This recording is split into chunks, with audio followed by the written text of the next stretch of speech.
Hola chicos, buenas tardes, ¿cómo están? Hola, profe. ¿Bien y usted? Bien, Hola, muy bien, hola, gracias. profe. Hola, Hola, profe. parto pidiendo disculpas que el lunes no pude hacer la clase, chiquillos, estuve con algún tema de salud, así que no pude hacerla. Dos, comentarles que recibí un correo hoy día, pero no tengo todavía aún el detalle, pero puede ser que nuestras próximas evaluaciones sean presenciales. Las evaluaciones. Tres, me estaban consultando sobre la fecha de la segunda prueba y voy a reconfirmársela después de esta clase a través de un mensajito al canal general de nuestro. ¿Ya? Y cuatro, estamos súper atrasados de clase, así que mejor vamos a empezar al tiro, a no ser que alguno de ustedes tenga alguna dificultad o quiera preguntar algo antes de comenzar. No, profe, al menos yo no. Súper, qué bueno que hablan ustedes, chicos. Bien, Profe, vamos. yo tengo mi PC medio pegado, no sé si a veces se activa mi micrófono o no. Ah, un micrófono medio fantasma ahí. Ya, ok, ahí vemos entonces, ahí te silencio si te activas. Bueno, Profe, Gracias, yo tengo profe. una duda respecto si la siguiente evaluación va a ser presencial o no, porque bueno, los lunes, después de APS, tenemos cátedra de Dieto y esa sería online. Entonces, la mayoría al menos no alcanzaríamos a conectarnos, al menos yo que viajo. ah, Y los ¿será días después de tienen miércoles, otra clase, Álvaro? Sí, después profe. de los lunes, sí, pues después de Sí. APS tenemos Dieto. Ah, de veras que ustedes están en... Ya. Y los días miércoles, antes de la cátedra de APS con usted, ¿Ya? tenemos cátedra de administración. Esa cátedra sería online. Entonces Mm, tendríamos que estar online desde la universidad. ya, ok. Ah, entonces tendría que manifestar eso a la profe Pau una vez que conversemos el tema. Yo les comento que solamente recibí un correo hoy día, así que mayores detalles aún no tengo, pero puede ser que cuando entremos en la etapa de las presentaciones, ahí sí que nos van a salvar. Ahí tendríamos porque va a ser una vez nada más, después como para la tercera evaluación. ¿Ya? De todas maneras, lo voy a tener en consideración que esta sección está ocupada antes y después, dependiendo del día. Los miércoles Sí, antes y los jueves después, ¿sí? profe, respecto a eso, nosotros la otra vez tuvimos creo que fue una práctica y después teníamos una clase y no nos dejan hacer la clase allá, aunque sea online. O sea, tomar la clase online en la universidad. A mí Mm, por lo menos me dijeron que me fuera. ¿en serio? ¿Sí? Sí, profe, me pasó después de igual de una práctica de Dieto que me tocó disertar con administración y me anduve paseando de pasillo en pasillo porque no podía estar en los pasillos con el teléfono, así como detenido. Así que subía, bajaba escalera y ahí te hablaba y disertaba. Wow. Oye, está complejo todo esto, oye, chiquillos, súper complejo. Ya. Entonces, lo ideal para nosotros sería que nosotros siguiéramos con nuestras pruebas vía remota nomás, por lo que veo, porque está muy complicado ustedes. En nuestro caso, con Álvaro, yo creo que sí, profe. Y además que viajamos. Ya, ok. Ya, bueno, eso lo vamos a ver en su minuto. Yo lo voy a conversar con la profe Pau y ahí lo vamos viendo. Ya, chiquillos, comencemos la clase, ¿les parece? ¿Recuerdan ustedes qué era lo que estábamos viendo la vez pasada de materia? Antes de salir de este receso cortito que tuvimos.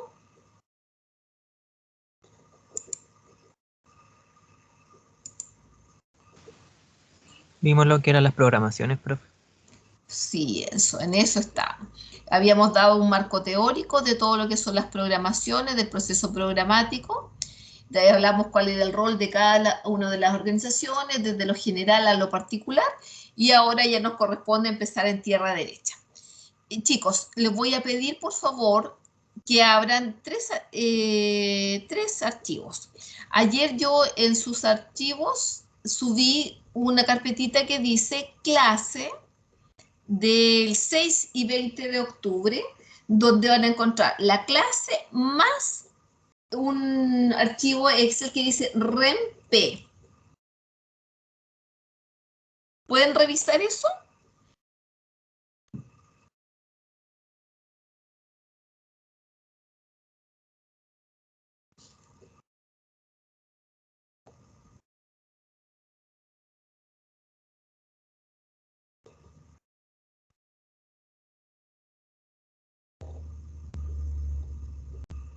Sí, profe, sí están los dos documentos. Ya, perfecto. Entonces, y van a buscar entre sus archivos antiguos la población FONASA, población inscrita validada de FONASA que siempre estamos utilizando.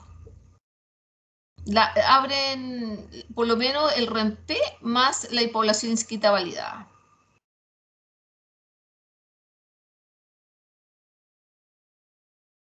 Eso lo tienen para la prueba, se lo subí anteriormente, por lo menos en 2 oportunidades está arriba eso. ¿La encontraron?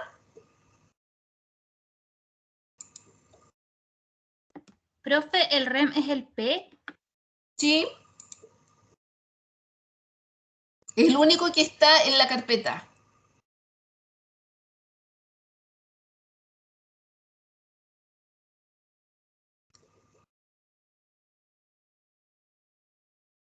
Que lo tenga, lo puede enviar al chat, también sería una buena alternativa, enviarlo al chat.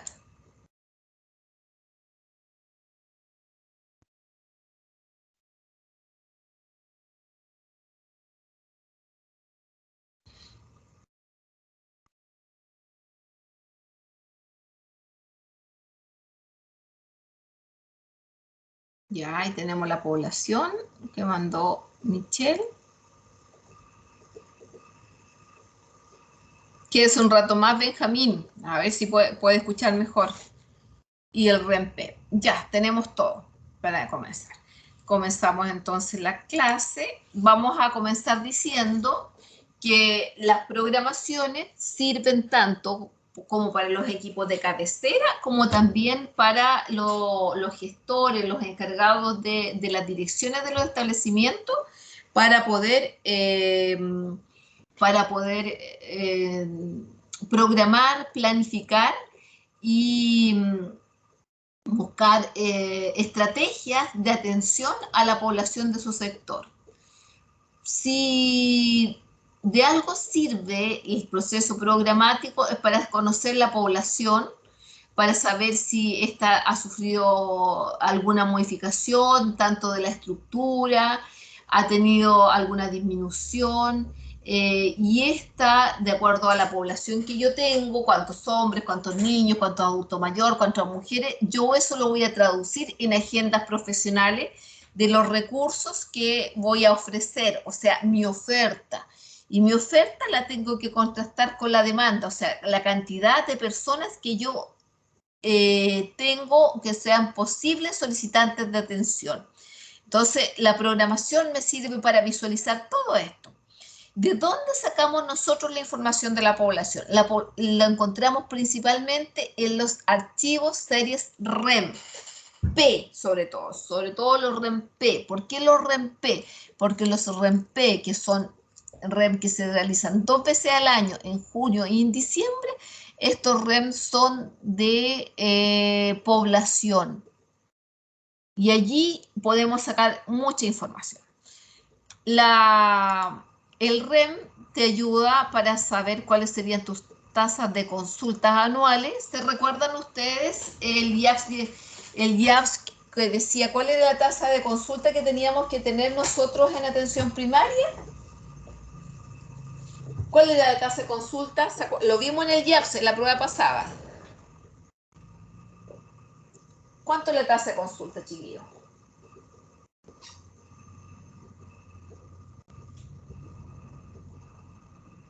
Era de 1.2. O sea que cada persona inscrita validada tiene que a lo menos verse 1.2 veces durante un año. También ya aprendimos a hacer los cálculos de coberturas y coberturas efectivas para saber cuántos pacientes con condiciones crónicas nosotros vamos a atender. Porque ya lo sabemos, ¿no es cierto? Calcular la cobertura de hipertensión, de diabetes. También podemos estimar cuántas son las actividades grupales que vamos a desarrollar, comunitarias y actividades en domicilio. ¿Cuáles son las diferencias entre las actividades en domicilio y las actividades comunitarias?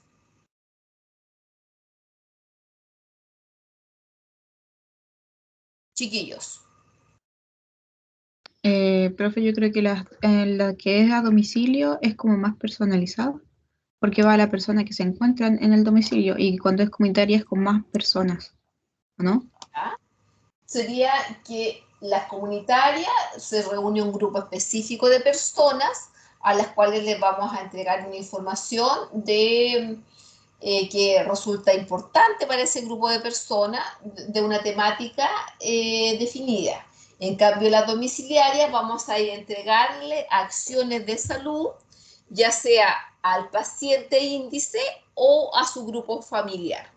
Entonces ahí tenemos y vamos específicamente, puede ser una visita domiciliaria integral, puede ser una visita domiciliaria con efecto curativo, donde vamos a poder hacer algún tratamiento específico de tuberculosis, curación de pie diabético del paciente. También la programación nos sirve para estimar las vacunas, cuántas vacunas vamos a necesitar del Programa Nacional de Inmunizaciones y para programar cuánto PENAC y PACAM vamos a necesitar. Para todo esto nos sirve la programación. También lo podemos decir que va sirviendo para desarrollar actividades de derivación para niveles de mayor complejidad, como por ejemplo la tasa de derivación de interconsulta. Recordemos, ¿a cuánto tiene que ascender la tasa de derivación de interconsulta, chiquillos? Recuérdense que eso también era un IAPS. ¿Cuánto es lo máximo que puede tener?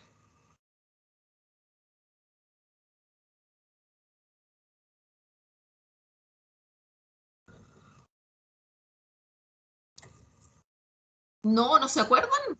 Es un máximo de 10%. No pueden ser derivados. De todas las atenciones que tenemos, no podemos derivar más allá de un 10% al nivel secundario. Tenemos que trabajar en la resolutividad a nivel local. Para la programación también sirve para hacer el cálculo de las horas técnico-profesionales que vamos a necesitar para los cuidados primarios, para el modelo de salud familiar.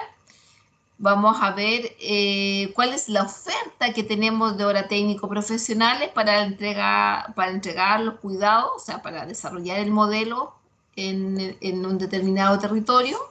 ¿Y cuál es la brecha? O sea, nosotros, de acuerdo a esta población, necesitaríamos atender a tantas personas y cuánto de ello falta. ¿Ya? Para eso, por todas estas razones tenemos que estar todo el tiempo pensando en la programación, pero la programación tiene que reflejarse en una agenda profesional y técnica. ¿Entiende a qué se refiere eso? Todo lo que yo hago, por ejemplo, de consulta de morbilidad, consulta de pacientes crónicos, tiene que verse reflejada en la agenda de los profesionales. O sea, si yo tengo que ver 100 diabéticos, tengo que tener espacio para la atención de esos 100 diabéticos durante el año. Si yo tengo que ver, por ejemplo, 50 niños, tengo que tener espacio en la agenda para que el profesional vea esos 50 niños. Ahora vamos a trabajar con un ejercicio. Aquí están los valores, que lo vimos recién con el grupo anterior, pero lo tienen que calcular ustedes. Los invito por favor a que revisen el REM P, como dice acá, diríjase al REM P1. Vayan al REM P1.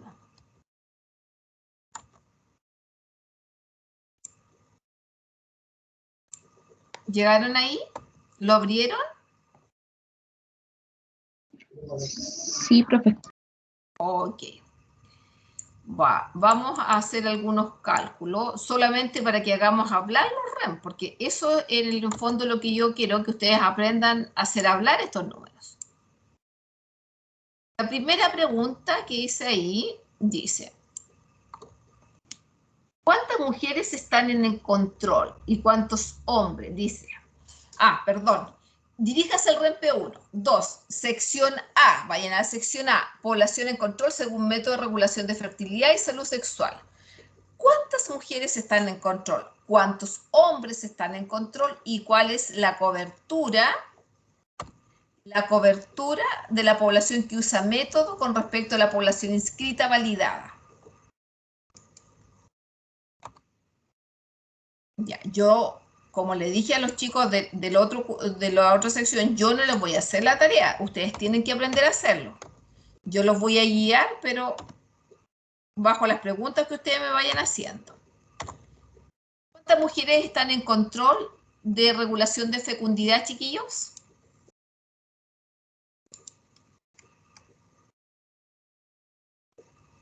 Dijimos sección A. Aquí tenemos la sección A. Todo esto, Profe, ¿y eso se ve en el total? yo creo que sí. ¿Cuántas mujeres, perdón, cuál es la población en regulación de fertilidad? Dice 2448. 2.448, perfecto. 2.448 personas están en regulación de fecundidad. ¿Cuántas de estas, perdón, la primera pregunta era ¿cuántas mujeres están en regulación de fecundidad? ¿Cuántas son?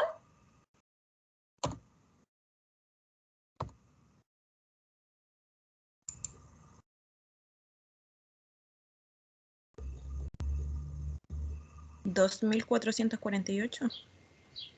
2.448, pero fíjense que aquí, en la fila 20 que tenemos, Hombres.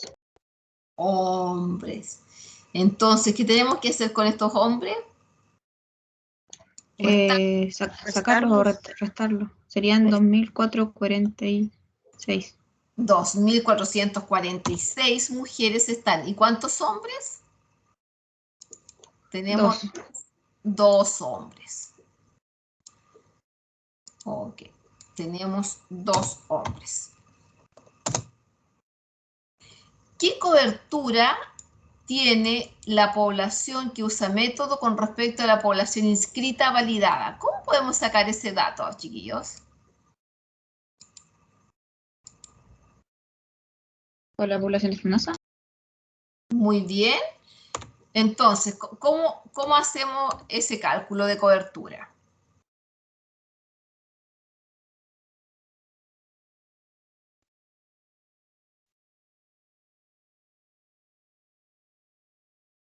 Tomemos aquí cuando dice población femenina, vamos a poner acá, población femenina.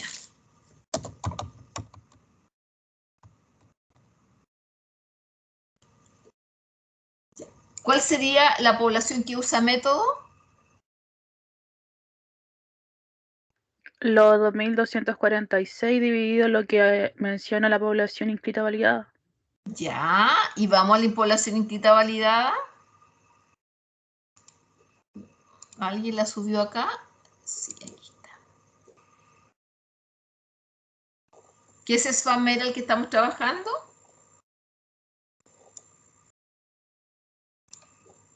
Pedro de Valdivia. Perfecto.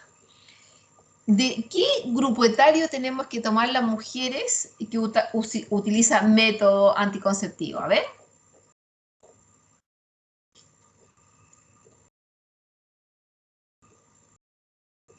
Desde los adolescentes hacia arriba. Perfecto. ¿Y de dónde piensas tú que puede ser? ¿Desde los 15? Perfecto. ¿Hasta qué edad?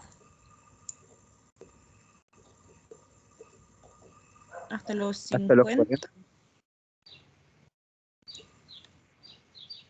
Podríamos pensar que las mujeres en edad fértil están entre los 15 y los 54 años, porque pensemos más o menos que a los 50 comienza el proceso de menopausia. No para todas, pero podríamos pensar que esas son las mujeres en edad fértil. ¿Por qué? Por el proceso de menopausia. ¿Cuántas mujeres son? 5.651. Perfecto.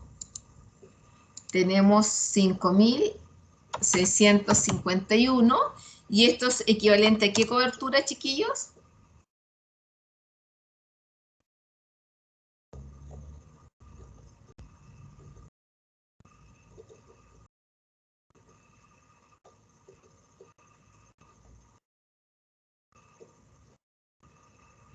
¿Cuál es la cobertura entonces? ¿Qué porcentaje? 39%, o sea, 40%, profe. Ah, profe. 30%, eso da la división de 2.246 dividido en 5.654. 39,7. Sí, sí, 40%. Es Ya. que lo aproximé. 30% vamos a anotar acá. Perfecto, bien, buenísimo. Entonces tenemos que, estos datos me están diciendo hartas cosas. Si yo tengo una cobertura efectiva de regulación de fertilidad de 40%, ¿qué quiere decir?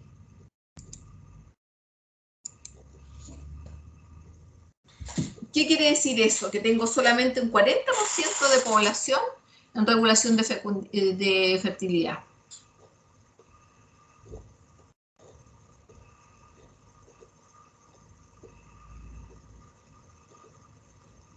¿Qué le diría? A ver.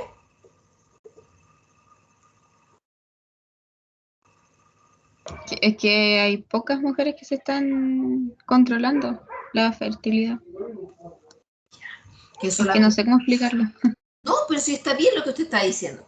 Que solo el 40% de las mujeres está en control de fertilidad y tenemos una brecha gigantesca, un 60%. Y que no sabemos qué está pasando con esas mujeres, porque pudiese ser que se atiendan en el electrosistema, el sistema privado, o pudiese ser que no se atiendan. ¿Y qué podemos hacer nosotros en relación a ese número?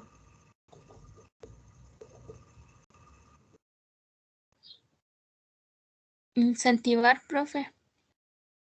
Incentivar, hacer campañas educativas. Realizar campañas. Perfecto, muy bien. Y podríamos hasta direccionarla dependiendo del grupo de edad, porque pudiese ser que ya está visto que la sexualidad, ¿cuáles son la edad que comienzan las personas con una sexualidad activa? Ahora, alrededor de los 13 años, 14 años, los últimos estudios. Creo que eran 14, profe. 14. Entonces, podríamos trabajar ¿dónde? Para que trabajáramos mejor en los Adolescentes. En los liceos. liceos. Oye, ¿y a usted no le llama la atención que solo 2 hombres estén en regulación de fecundidad? Sí, profe. Qué machista, Pero qué... es porque le deja la responsabilidad a la mujer. Sí, eso mismo. Es porque la mujer también deja que le dejen la responsabilidad a ella, pues. Por ejemplo, yo conozco hombres que le tienen miedo y no sé por qué. Pero por supuesto, porque es muchísimo más cómodo, porque el rol histórico ha sido ese, porque es un gran tema, que el hombre no asume su posibilidad de embarazar y que está mal puesto el ojo, porque un hombre puede embarazar, una vez leía eso, no sé, en 9 meses, alrededor de 249 mujeres, y la mujer solamente puede quedar embarazada en 9 meses una vez. ¿Te das cuenta? Entonces el problema es que la gente se pone en lo corresponde. Diga, Eso de control de fertilidad lo realiza una matrona, ¿cierto? sí, Entonces yo creo que va por más allá por un prejuicio del sexo de la profesión, ya que se entiende muchas veces a que la matrona es netamente el trabajo con mujeres. Entonces encuentro que bueno, está como, yo creo que tiene esa relación. Buen punto, Todavía. muy bueno. Profe, pero Pero hay igual matrones existe el matrón. Sí, por supuesto que existen matrones, pero los hombres se escudan en eso, para no asumir su responsabilidad frente a la regulación de la fertilidad. O sea, lo que dice Gonzalo, ¿no es cierto? No, Álvaro, perdón.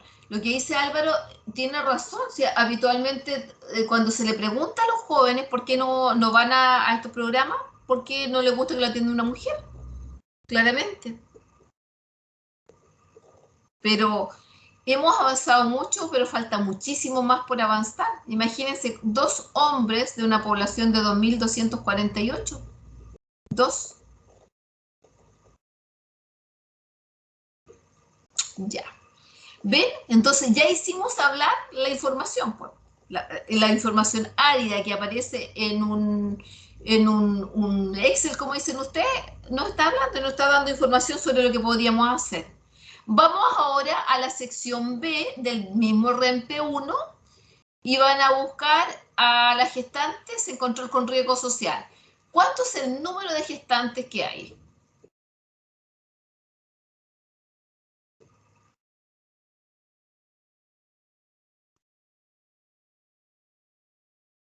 ¿120? Perfecto, muy bien.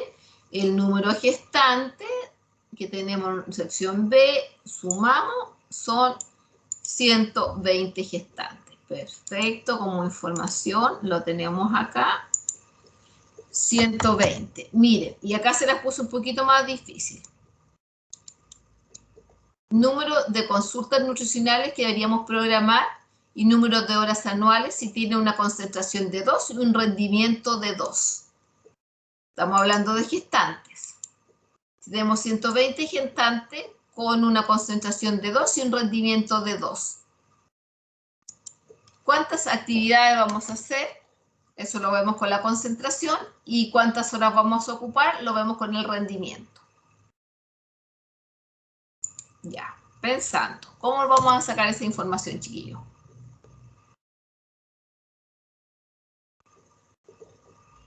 ¿60 horas serían? Perfecto.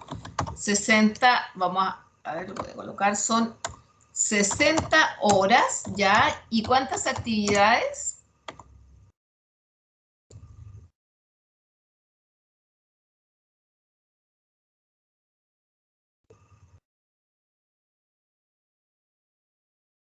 A ver, a ver, a ver, a ver. No, son 60 horas. Son 60. No, estamos, perdón. Aquí me equivoqué yo en decir perfecto. Actividades serían, si tenemos 120 gestantes con una concentración de 2 en el año. ¿Cuántas actividades serían, chiquillos?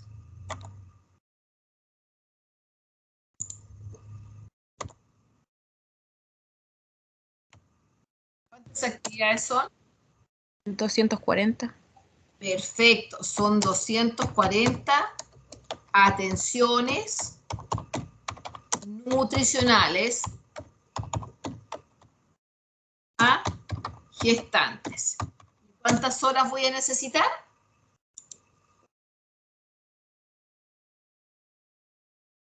Para hacer estas 240 atenciones nutricionales.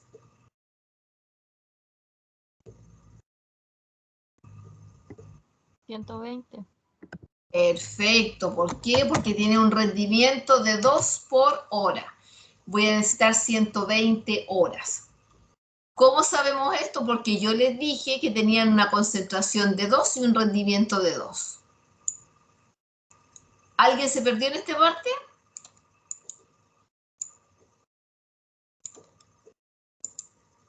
Chiquillos, ¿o todos estamos sintonizados al mismo nivel? Yo, profe, quedé como perdida. ¿Por qué 120 horas? Perfecto. Porque mira, ¿por qué 120 horas? Porque son 240 actividades, que son lo que vimos por la concentración, 240 actividades divididos por un rendimiento de 2 actividades por hora. Y por eso son 120 horas. Ah, ya, profe. ¿Sí? Ahora me di cuenta. ¿Qué Sí, profe, faltaba gracias. como eso? Bien. ¿Estamos todos en sintonía aquí? Ya. Ahora Sí, es profe. que se dirijan al REM P2. Dirijan al REM P2 y señale el número de niños bajo control del programa infantil, señale el estado nutricional predominante. Uy, aquí estamos. Esto está acá más. Y señale cuántos niños menores de 1 año están bajo control. Hagamos hablar el REM. ¿Hasta qué edad llega el programa infantil, chiquillos? Partamos por eso.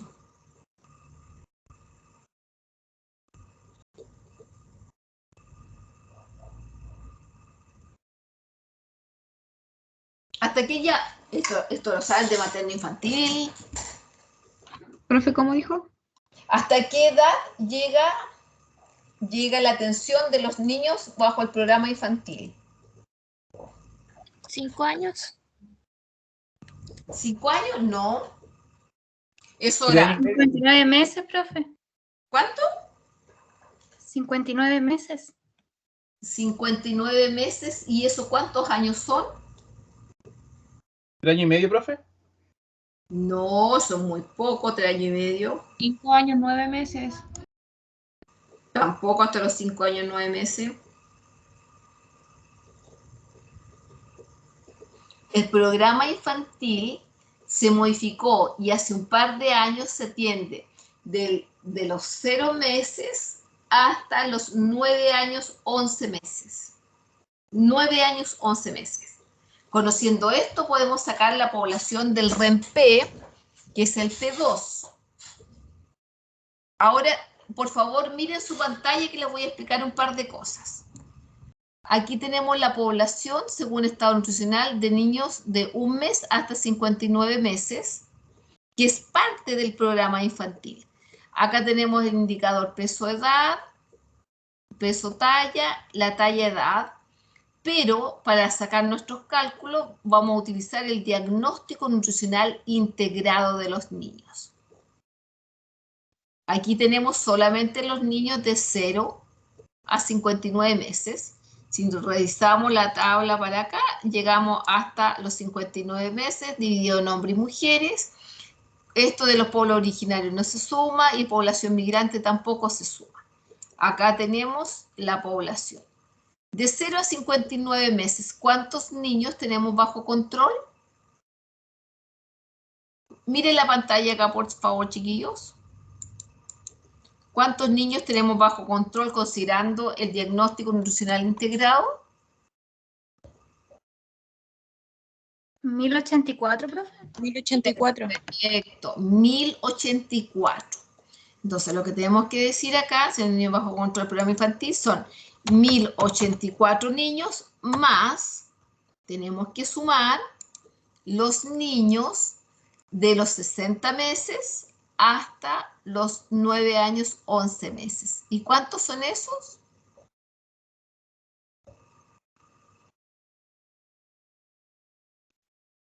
¿Cuántos niños son esos? 230. 230. Perfecto, 230. Entonces tenemos 1084 más los 230 y eso suma 1314, ¿no es cierto?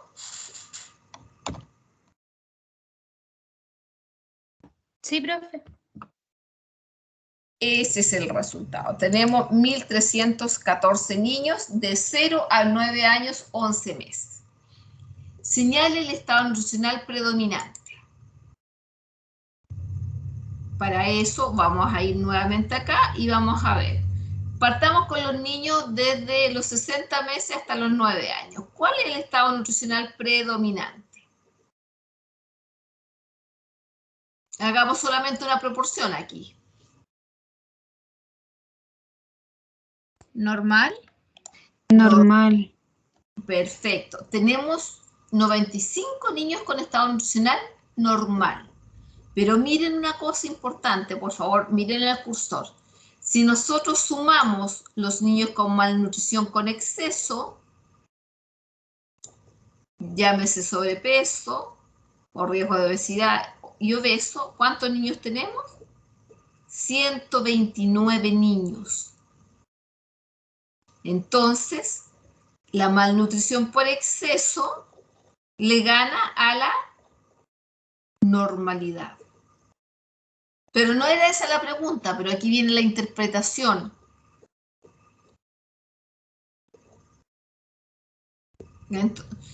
¿Qué pasa aquí? Yo podría decir que predominantemente los niños del CESFAM Pedro Valdivia entre 60 meses y 9 años o 11 meses están con estado nutricional normal.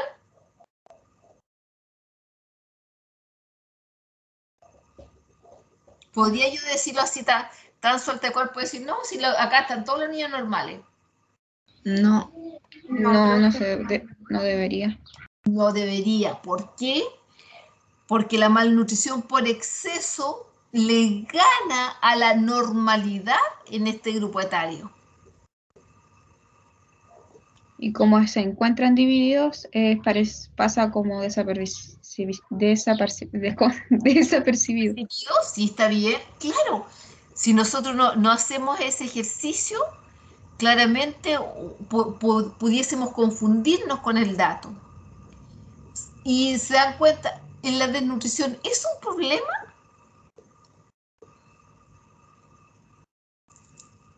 De acuerdo a la información que tienen acá. No, La tabla. ¿Es un problema o no? No, profe, porque habría 7 niños, si no me equivoco. 6, no suma el de arriba. Aquí. No. Acá, ahí tenemos. Porque de nutrición secundaria no tenemos acá. Tenemos 6 niños. O sea, 6 niños de 230 quiere decir que son aproximadamente el 2,6 o 2,7%, que es el valor que tenemos de desnutrición. ¿Saben ustedes cuánto era el valor de desnutrición, de riesgo de nutrición y de nutrición cuando yo empecé a trabajar? Eso que fue hace 26 años atrás. ¿Era más alta o no? Era mucho más alto. Muchísimo. Bordeaba el 25%. Es que años atrás el problema predominante era la desnutrición, pues, pero ahora nos fuimos al otro lado y a la malnutrición por exceso. Correcto, muy bien lo que usted dice, así es. Y ese es nuestro gran problema que tenemos ahora, pues. Es el gran problema. Entonces, claramente para los niños que sufren el riesgo de nutrición y las madres, obviamente es un problema, pero no es un problema tan grave de salud pública que no podamos atender. Y para el otro grupo etario, a ver, cuéntenme cómo estamos. ¿Es igual o es distinto? Hagan el análisis.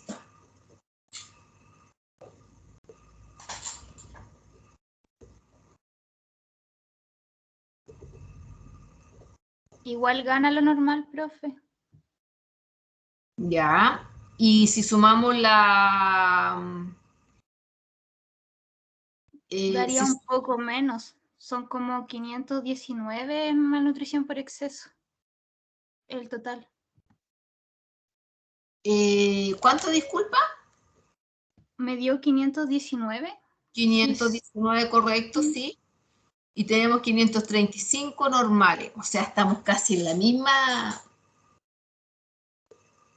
En lo mismo, ¿no? Claro, sería sobre 500. Claro, sobre 500. Entonces estamos hablando que la malnutrición por exceso llega alrededor del 50% de los niños de 0 a 59 meses. Igual es alto, ¿no? Sí, profe.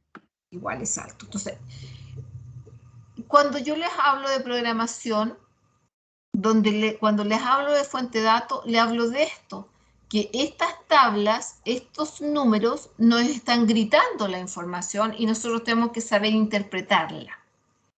Por eso es importante que programemos y por eso es importante que sepamos de dónde sacar el dato. Señale estado nutricional predominante.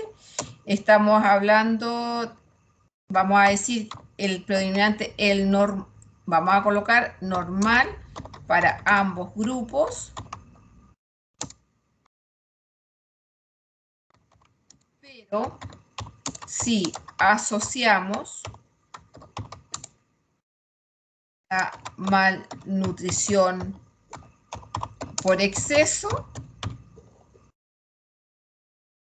SP más obeso alcanzan cifras sobre o alrededor 50%. ¿Está bien? ¿Alguien se me perdió ahí con la respuesta? ¿O todo bien? Todo bien, profe. ¿Ya? Bien. Y la última, háganla ustedes solitos. Señale cuántos niños menores de 1 año están bajo control.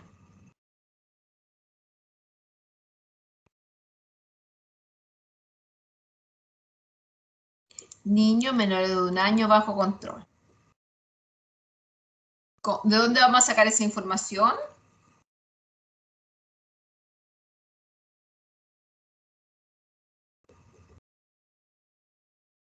Del REP 2. Ya, muy bien, del P2. ¿Y de dónde hasta dónde?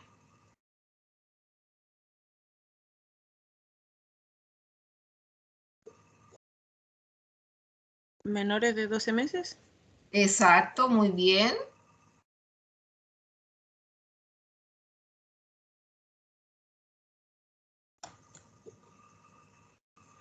Profe, en ese caso, ¿se cuenta entre 7 a 11 o de 12 a 17 meses? No, cuando hablamos de menores, nunca tienes que llegar hasta la edad, siempre hasta el mes antes. Entonces tenemos menores de 12 meses. A ver, disculpa. Hasta el 11, entonces. Hasta el de 7 a 11. 11 meses. Sí, hasta el 11. Profe, a mí me da 152. A ver, veamos si son 152. Nos vamos a ir al diagnóstico nutricional integrado para ver el número. Entonces, sumamos cuánto. Voy a achicarlo aquí un poquito. El total, vamos a ver los niños de 1 mes, de 2, y llegamos 5 meses, 6 meses, de 7 hasta de 7 a 11. ¿Cuánto tenemos que sumar ahí? ¿Me sumaron 257, chiquillos? ¿O me pasé por...? Ah, no, me pasé, perdón. Aquí. Hasta. ¿206? ¿Ese es el valor que les da a ustedes? Sí. 206 niños menores de 1 año. Perfecto. 206. Bien. Ay, ya.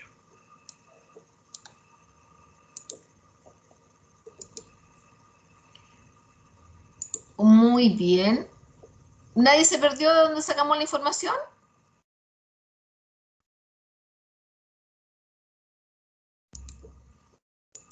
Oye, no saben cuánto les agradezco su participación.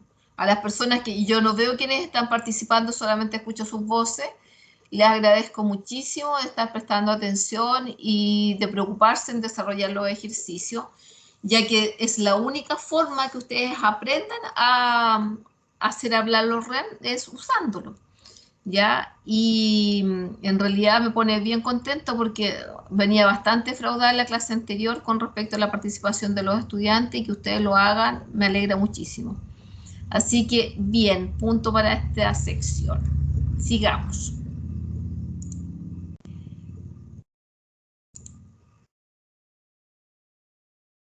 Cuando hablamos de programación, tenemos que tener claro que con el modelo que vamos a trabajar, que es el modelo salud familiar, que el equipo, recordemos que el equipo de cabecera tiene que conocer su población a cargo y tiene que saber sus datos demográficos. Cuando yo hablo de datos demográficos, ¿a qué me refiero, chiquillos?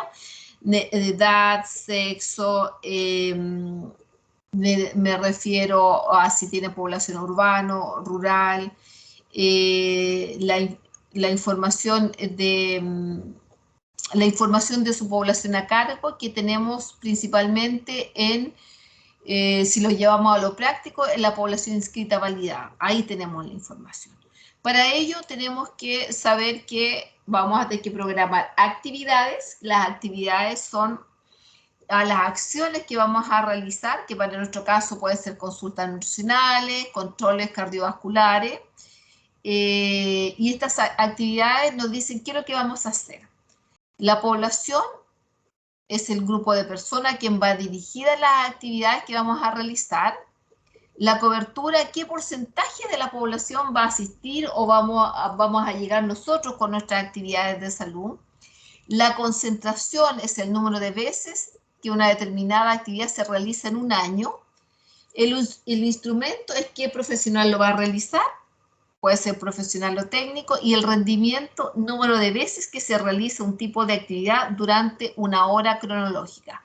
Cuando yo les pedí antes que calcularan el rendimiento, perdón, la cantidad de actividades y la cantidad de horas, estamos aplicando conceptos de concentración y de rendimiento. Bueno, las actividades a programar, ¿cuáles son? Primero, están las actividades de promoción de salud, donde tenemos que identificar, donde trabajemos con las determinantes sociales, donde podemos trabajar en los huertos comunitarios, podemos trabajar en reciclaje, podemos trabajar en barrios saludables, debajo del alero de ¿qué? De promoción de salud. También podemos trabajar en la intersectorialidad, trabajar con otros sectores como las mesas territoriales, en los CODELO, en las comisiones mixtas de salud y educación. Hay también estrategias de acción comunitaria con el enfoque psicosocial, donde también están los CODELOS, Consejo de Desarrollo Local, los consejos consultivos de adolescentes y jóvenes que tienen algunos centros de salud donde agrupan jóvenes para pedirles su opinión sobre las mejoras que se pueden realizar para la atención de salud. También se trabaja en la comunicación social a través de actos comunitarios, como por ejemplo, nosotros tenemos ferias saludables, tenemos celebraciones del Día del CESFAM, del Día de la Tierra, hacemos el aniversario del huerto, que son los ejemplos que les puedo dar de las cosas que celebramos en nuestros CESFAM. También podemos hacer uso de las redes sociales y de los espacios educativos para poder hacer difusión de las actividades que se desarrollan en el territorio. Las actividades de prevención y de protección específicas, están las vacunaciones que las programamos, las consultas y los controles, la regulación de la fertilidad, la educación grupal o individual dirigida a personas que ya tienen riesgo, o sea, ya tienen instalada la enfermedad. Actividades lúdicas tendientes a promover el autocuidado y la autoestima de las personas, pudiese ser lo que se entrega en los programas de vida sana. Las consejerías individuales y familiares, que son actividades que se dan en el modelo de salud familiar. Las reuniones con usuarios o con grupos de usuarios para ver temáticas específicas. Educación grupal a personal y técnicos, profesionales o profesionales del Servicio Nacional de Menores, que siempre estamos trabajando con ellos. Por ejemplo, en mi territorio no están, pero donde están los CESFAM, donde están ubicados el Servicio Nacional de Menores, el CESFAM tiene la obligación de trabajar con ellos. Actividades comunitarias, por ejemplo, para poder atenderse o hacer la detección con el test rápido del VIH. Actividades de curación y rehabilitación, como por ejemplo las consultas de morbilidad por profesional para una determinada actividad de curación, como por ejemplo el kinesiólogo que trabaja en la rehabilitación del paciente. También lo podemos ver a través de la telemedicina, que se hace con otros niveles secundarios o terciarios, donde a través de un computador, una pantalla, como lo que estamos haciendo nosotros, puede comunicarse el especialista con el médico general y el paciente y hace telemedicina. También dentro de la actividad de curación y rehabilitación encontramos las actividades educativas hacia grupos que tienen patología específica, por ejemplo, hacia grupos de personas con pie diabético, actividades de autocuidado, de autoestima para algunos problemas de salud, sobre todo de salud mental, y la creación de grupos de autoayuda. ¿Se acuerdan? Cuando yo les hablaba en educación, que está la educación de pares, eso es lo que se necesita. Para actividades de participación y generación de autorresponsabilidad individual y comunitaria, recordemos que para mejorar la condición de salud de una comunidad no necesariamente necesitamos un equipo empoderado. También necesitamos una población que se haga cargo de su propia salud y no le eche la culpa todo al centro de salud. Para eso tenemos que realizar reuniones vecinales y comunales, también educación individual o grupal con grupos con personas, campañas de difusión y sensibilización de determinados problemas de salud, pudiese ser nosotros desde la obesidad, la dislipidemia, la diabetes, la hipertensión, pudiese ser los problemas de salud mental, el intento de suicidio, el embarazo adolescente, no sé, ahí lo que a ustedes se les ocurra, creación de grupos de apoyo para mujeres que lactancia materna. Por ejemplo, yo ayer leía que un CESFAM de la casa tenía la primera escuela de lactancia materna para madres que la crearon usando la tecnología. También podemos crear los consejos consultivos de jóvenes donde se les pide la opinión para la toma de decisiones frente a tensiones de salud que a ellos les afectan. Yo no lo tengo, pero sí conozco de otras experiencias. Y las creaciones de grupos de autoayuda para enfrentar enfermedades en particulares.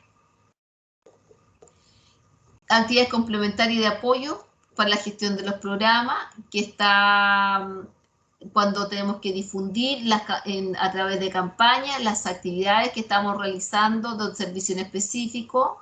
También las reuniones de coordinación entre todos los actores estratégicos y tácticos que trabajan en el sector, las reuniones de planificación, de seguimiento y de evaluación de lo que estamos haciendo, las reuniones de trabajo intersectorial, incluyendo la población de niños y niñas y adolescentes, las jornadas de capacitación que se hacen tanto para el personal de salud como para el personal de dependencia de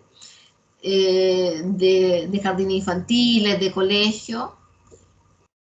También dentro de las actividades complementarias encontramos las reuniones clínicas de los diferentes estamentos profesionales de cada centro de salud. Y cada centro de salud a través de su dirección verá con qué frecuencia y qué duración tendrá cada una de estas actividades. Y por último, nos encontramos con las actividades del modelo de salud familiar, donde encontramos las reuniones de sector, donde todos los integrantes del equipo de cabecera pueden participar, las evaluaciones de riesgo familiar, donde todos los integrantes del equipo participan, y el cuidado integral de personas en condiciones crónicas según el riesgo de complicaciones. En algún minuto yo les he comentado, ahí están los pacientes de acuerdo a la clasificación G1, G2, G3, de acuerdo a la cantidad de patologías que tengan. No pensé que iba a terminar con ustedes.